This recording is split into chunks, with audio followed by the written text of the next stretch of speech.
Is this thing on? Hey, you guys are here. Come on in. We're here in Brianna's office, and we wanted to do a 5-year review of living right here in Portland, Oregon. Would we do it all over again? Stay tuned to find out. Here we go.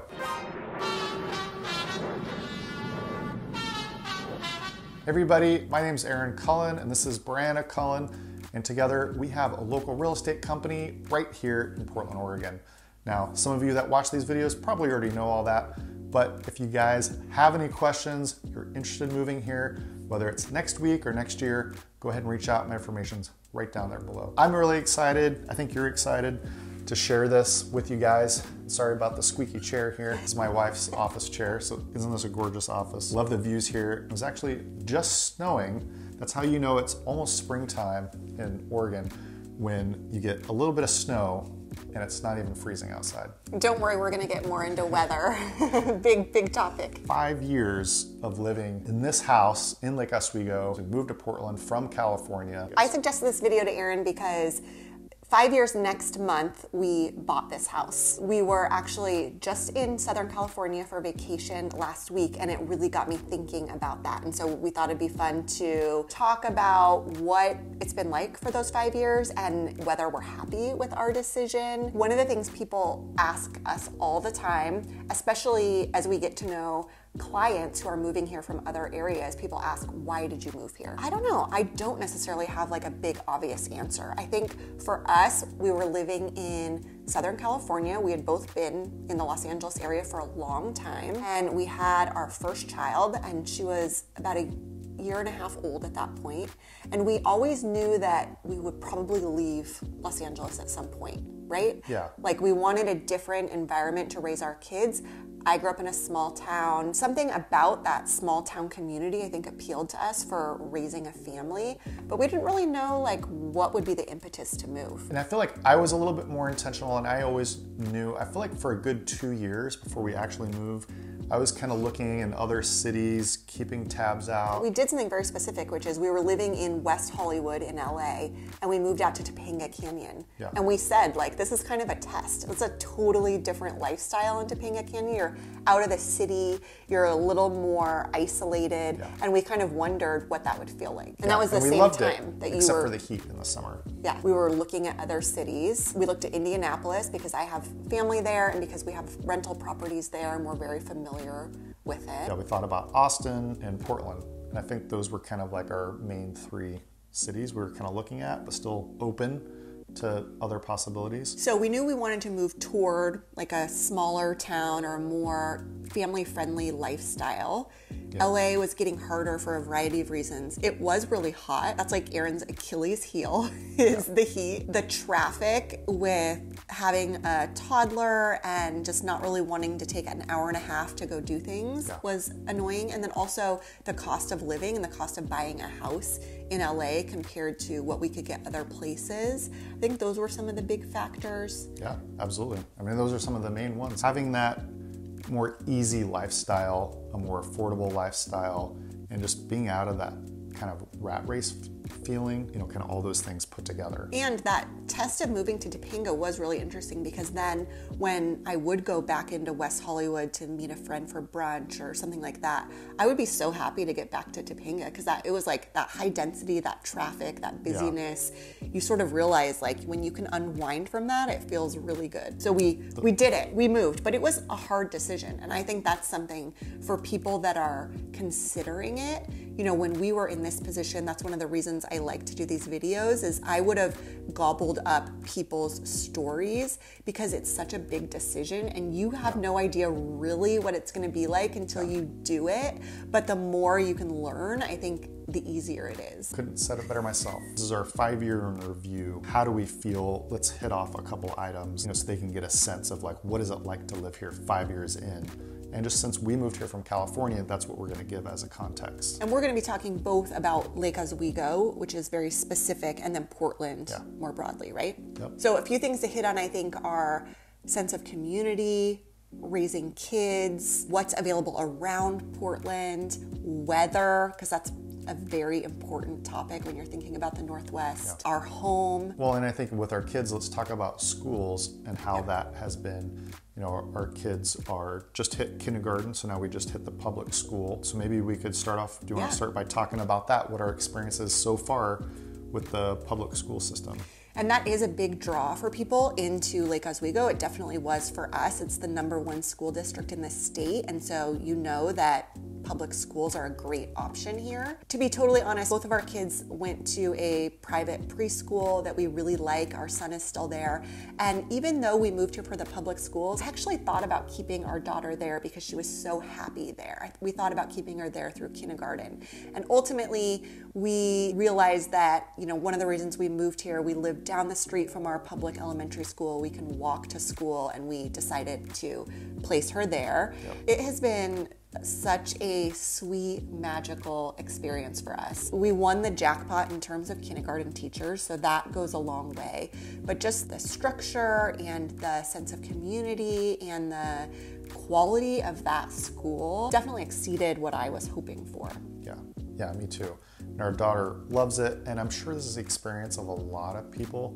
So it really is just a testament to the public school system and how good it really is. It's just exceeded our expectations more, I think, than we already had, right? Yeah. And there's a great sense of community. I know like the moms, like for that class, they've met a couple of times now already through the year, just like for a social glass of wine. I organized one for the dads to get together, have a beer, and actually I'm gonna do another one, so I'm gonna put that on your calendar. We had our daughter's birthday party this year. We invited the whole class because we realized in this type of community, like these are the people that we are gonna know and be around for many years. And so it's important for us to invest in those relationships. And I think that sort of sentiment is shared in the community. Yeah, when it comes to kindergarten, you know, it's the first time for us experiencing these things. Every kid gets an invite, basically, in the kindergarten class. That's a lot of kids. So you gotta kind of think about, hey, for the birthday, what are you gonna do? And there's been some like really cool, I feel like, Oregon Northwest type of birthdays. Twice, 2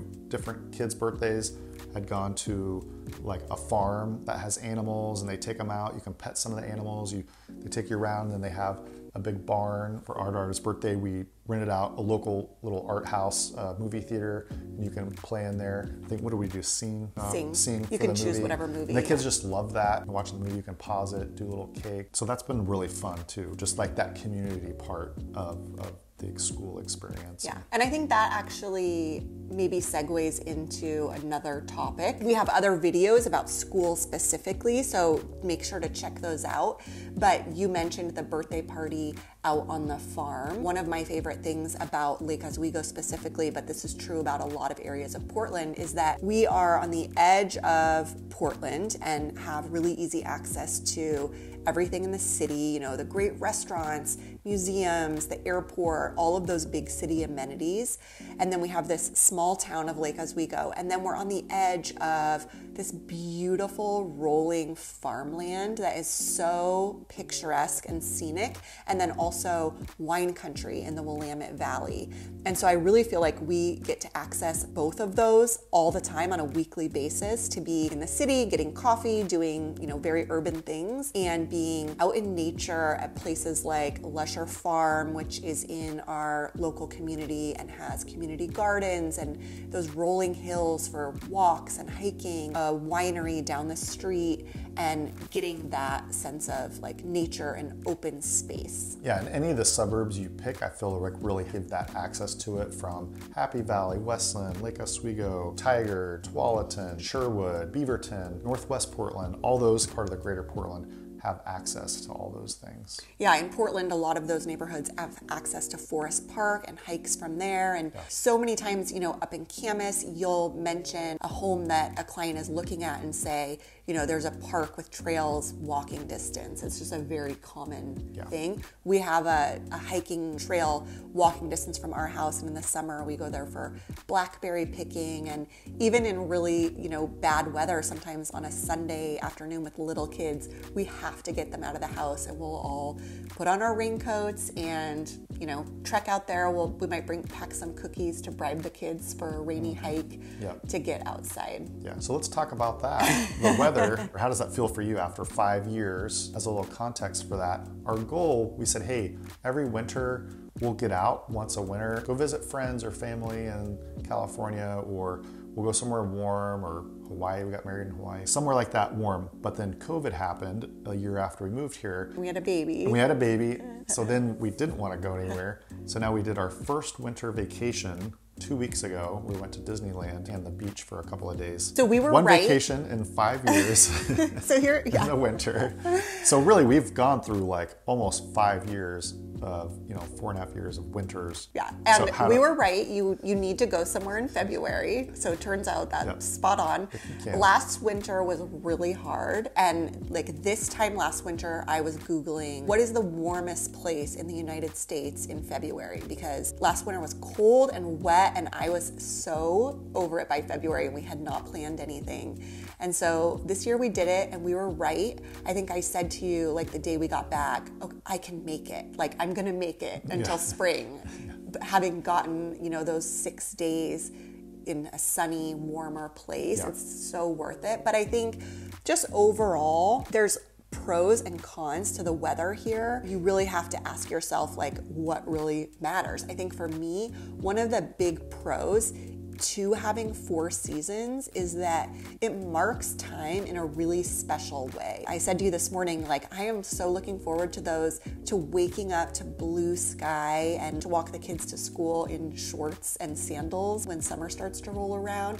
I'm really looking forward to that, but that's because it's a contrast to the sort of colder, cozier season. The fall here is so beautiful when the leaves start to turn and the air gets crisp, and it does get you into the spirit of those fall holidays. Halloween this year, I feel like we're in a Hallmark movie because all the leaves were like peak color and the sky was blue. It felt so Halloween-esque. And then rolling into the winter holidays, it starts getting cooler and it feels very festive. That changing to me is the most kind of pronounced. And every year is a little different, of like that going from that summer to fall to winter. And this year was a lot more mild. It was very sunny. It was sunny all the way through sunny, December. Long fall, all the way out into December. And it's been a mild winter. We did have an ice snow storm, no school for basically a week in January. Like 2 weeks after we went back from Christmas break, that was pretty rough. But it was great up to that point, and it's been great after that. You know, they said it was going to be a lighter winter this year. Last winter, it was a long winter, and we're still totally out, but 3 more weeks technically until spring. And twice this week, so today's March 1st that we're recording this, twice this week we've had like this very light flurry snow just for a few minutes, like nothing big. Yep. And it's 39 degrees out. Right, so it's then a it little... just goes away. That's how you know it's almost springtime, is if you get a little bit of hail or snow for like 10-15 minutes and then it goes away. But I think also it's just about embracing the weather, being prepared, having the right gear. Like I said, sometimes we have to get outside anyway because our kids are going stir crazy, and we will bundle up and take a very motivational snack to get them out of the house on a walk, or go out for a treat afterwards just to get outside. Yeah, you got your light rain jackets. The kids have, you know, mudder boots. Just go out for a little hike or whatever. Throw them in the car. Go to, there's tons of trails all around. Because it's usually not that cold. You know, you get used to that. Typically not below freezing. And then it does make you look forward to really beautiful days. So I think like around Easter, often we're able to have coffee outside in the morning, or, you know, that first morning when it's like warm enough to be out in our backyard drinking our coffee, or in the spring and summer and fall when the weather's good, we eat out in our backyard almost every night for dinner because we really want to make the most of it. And there's just nowhere more beautiful in the summer to me than the Pacific Northwest because of all this rain and moisture we've had through the winter. The blooming and the flowers and the colors, it's just so beautiful. Yeah. And the weather is just perfect in the summer and in the spring too. Unless we have a lot of rain in the spring, which sometimes can happen and sometimes not. So overall, recap that. How do you feel though? Like you made it 4 years of not going any vacations in the winter. I feel like we made a couple of those years were hard for me, but I wouldn't it's not like a deal breaker. Yeah. You know, I'm not like, oh, let's move to Florida or something, because I appreciate the changing of seasons and I like looking forward to it. I think we lived in, you know, sunny Southern California for many, many years, where it just all starts to kind of run together. And you're like, oh, it's you know, 70 degrees in January. It starts to get annoying. So you can do it. We did it of not going any kind of winter vacations for 4 Most years. people we know do like multiple winter but most trips. people, even people from here, probably travel more in the winter than people that moved here. Because they know. And a lot of people, I was getting coffee with a friend this week, and her parents have a place in Palm Springs now. A lot of people who are from here's, you know, parents who are older have like a winter place somewhere sunnier. You can do it. So you can do it. We did it. We wouldn't change anything. The weather hasn't deterred us. You know, the tip is, if you can get out, February is the perfect time, and it's actually like the cheapest time to travel for like hotels and things like that to other warmer places, because it's like the peak off season. And then you come back, because it's like you got the Christmas, the New Year's, you go through January, and then as that wears off, you got that trip planned in February to look forward to, get a little sun. And then you're like, okay, and you come back, and then you only got, you know, like a month or so until spring, roughly. That actually reminds me of another topic we could talk about, which is that in the summer here, again, we haven't traveled anywhere in 5 years, but we don't plan to travel anywhere far in the summertime because it's so great here. And so the idea of like flying somewhere with beautiful weather in August just doesn't make sense to us. So what we've done the last several years is gone to the Oregon coast in August for a week. Last year, we actually went up to a lake in Washington at that time of year and just make the most of the Pacific Northwest. And so just to talk a little bit about what's around the Portland area, the Oregon coast is so spectacular. I love the Oregon coast. I mean, it is just breathtaking, beautiful. It reminds me a lot of like the Northern California coast. Big Sur. But a lot less people. Yeah, it's so beautiful, and the beaches are so wide open with tide pools, and you could be out there in the morning with young kids and you're the only people out on the beach. Our kids have never seen, you know, one of those Southern California beaches where you're packed in like sardines. They would be like, what is this? Because here it's just huge, wide open, and the vistas are just so gorgeous. I'm sure you'll put a lot of footage in here of. You might see horses, elk trotting down the beach. Yeah, elk. Over in Cannon Beach, there's a elk herd that you'll see like early mornings. You know, that was really magical, and the kids just love it. And there are a lot of different big beaches, towns with tide pools up and down the beach that, you know, everyone sort of seems to have their favorite spot to visit. Yeah, you got Cannon Beach, you got Manzanita a little further south than that, and then even further down. The previous year we stayed in Pacific City, which is down near like Lincoln and Newport. Newport has a great aquarium. Such a beautiful opportunity. Yeah. And a lot of people, when you might move here, you might want to buy a place there, you know, if your budget allows, and then, you know, rent it out for Airbnb to kind of offset the cost of it to be able to use it. A lot of people do things like that as well. Other places like inland, you know, people love to travel to around the Bend area, and there are a couple of resorts over there, Black Butte and Sun River, and a lot of people make an annual trip there in the summer or in the winter for skiing and sledding and being around the snow. And then just, you know, exploring Oregon and Washington, and the hiking and the outdoors is a huge draw here. Yeah, paddleboarding, kayaking, fishing, camping, which we've not taken on with these young kids, but a lot of friends do. Yeah, we have some neighbors that are big campers, so I'm gonna kind of jump on that bandwagon and see if we can tag along with them. You're giving me a lot of good segues, the neighbors that are good campers. I think I would say the sense of community and the neighbors and the friends that we've made here is really probably the most satisfying part of living here for me. It's just been pretty easy. I haven't always felt that way in my adult life, so I don't think like, oh, I just naturally make friends wherever I go. I think there's a sense of community here and a desire to make friends, and just has made it really easy. It might also be our stage of life, and having young kids and living in a place where a lot of other people are in a similar stage of life makes it easier. Our cul-de-sac, when there is something like an ice storm, everyone is looking out for each other, making sure sure people have what they need. The people across the street from us have a child who's in our daughter's kindergarten class, just that kind of community. And that seems true of like so many of the kids in our daughter's class. You know, they have a classmate next door, and it does make it super easy. Yeah. Also, the small town, what is Lake Oswego, 40,000 people? 40,000, yep. We just went barely over 40,000. It's like just the right size because you don't have, you know, a million great restaurants or a million places to take ballet classes or swimming or whatever. And so wherever you go, you are running into people from places that you know. The farmer's market on Saturday mornings in the summer, you're gonna run into someone you know from something. And that just makes me feel really anchored and connected in the community. Yeah. I love that.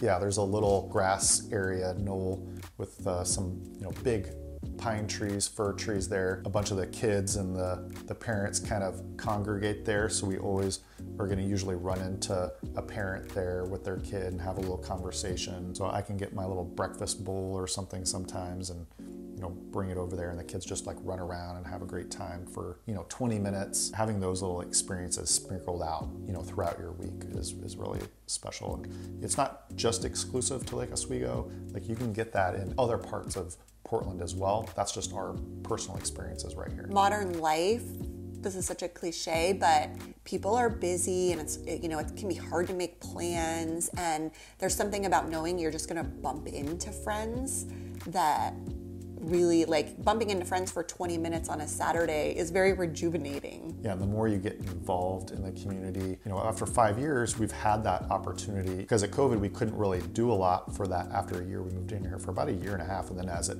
kind of started to open up, people started being more comfortable with getting together with people, you know, just start joining more clubs, or like you're in like a book club. We have kids in 2 different schools, so now, you know, we are going to see someone from one of their classes often. Yeah. And because the town has so many activities that are geared towards families. They start trying, the kids a little older, they start trying like different sports, so then you meet new kids and new people from those experiences, and just they all kind of stack on each other. And again, it's a small community, same with like Westland or, you know, other parts, you know, throughout Portland.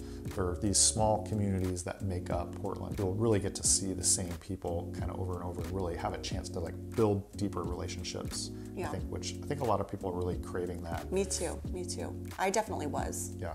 So that's something I feel like we've gotten more here than we did in Los Angeles. And maybe one reason also for that is that there are a lot of newcomers to Lake Oswego and Portland in general. And so over the past several years, so many people have moved here. And so it's not like moving somewhere where everyone's lived there their whole life and already has like an established friend group. There are other people who are also craving like making friends, and yeah, that's right. And that really makes a difference. And then the city has so many activities and events that are geared towards families. I feel like this town cares about our quality of life. There's a 4th of July parade, and it feels like the whole town is there. Yeah, the whole town does. You're gonna run out into people. And then there's a tree lighting ceremony over Thanksgiving weekend. We run into people at that. Even though it's like dark and raining sometimes, we still are bumping into people. In the summer, there are concerts in the park or movies in the park, and just all these opportunities for gathering. And one really cool thing that we haven't been able to totally take advantage yet because our kids are really young, but Portland, downtown and around the main city of Portland, does a ton of events throughout the year, especially in the spring, summer, and fall. A lot of outdoor city events. Like little festivals. The flea market, which I always want to go to those flea markets. The flea market, special movie nights, and free concerts. Now that we are sort of aging out of naps, I feel like we'll be a little more free. You know, that nap, it's like, it's very prohibitive, but also very welcome. That's true, yeah. And one of the dads, I run a little local neighborhood dads group, and one of the dads in there that I've become good friends with, he is like constantly, he's made that his mission of moving here, because he moved here from Kansas, so it's more expensive housing. So he made a promise with him and his wife, which I think is really cool. Hey, since we're spending more on housing, we're gonna take advantage. Every week we have to do something for free that has like a $90 value, I think was their like, their a $90 free value that we can take advantage of it to enrich our life, to get out of it. And they're doing like the highlight reel of like what they do every weekend. It makes us feel so lazy. Yeah, it amazes me. And I feel like we're doing a lot of stuff. And they invite us to stuff like we benefit from that also. Yeah, for sure. So that's a good point, just that it's been good so far, and then there are things that we're looking forward to also there's getting so many to. more things that I'm still looking forward to doing that I think it's a true testament to how many cool things there really are here in the Northwest to do. Like we haven't really been able to take advantage of camping or skiing or hiking, as far as expanding out of the city trails into more wilderness trails as the kids get a little older. We've been pretty positive so far in this, and people might be wondering, like, is that reality? So what would you say? Well, I mean, it's just our experience over the last 5 years and reflecting.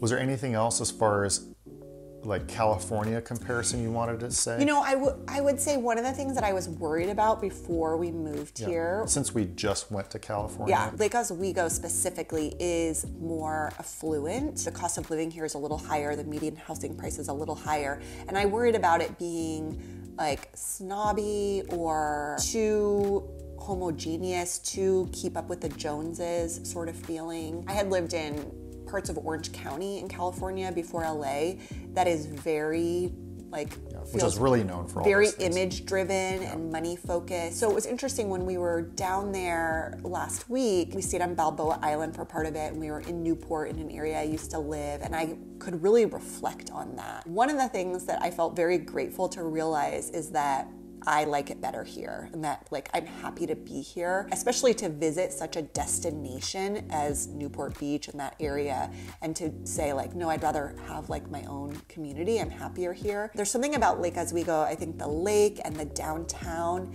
that has a little bit of a vacation feeling, especially in the summertime. Like when we go to the farmer's market on a sunny Saturday and we're downtown, it feels like being on vacation, and I like that about it. But being back down in Southern California, that sort of affluence and money and the style and sort of everything being geared towards like making more money and showing it made me appreciate that it doesn't feel like that here to me. They're definitely like, if you are prone to wanting to keep up with the Joneses, like, of course I'd love like a house on the lake, or, to go on more vacations. Like it's sort of, that's kind of endless. But for the most part, I think that people here are just really interested in having a good quality of life and having time to spend with their families and be outdoors and enjoy things that don't necessarily cost a ton of money or aren't really about that.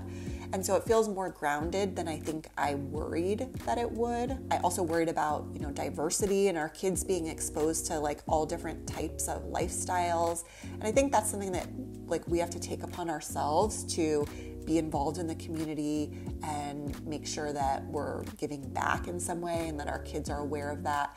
But we chose the private school that our kids went to specifically for some of those reasons. And that school happens to be very diverse. And so you just have to kind of find those opportunities. Yeah, I was ready to come back. I enjoyed being there, obviously, because it was a lot warmer and nicer weather.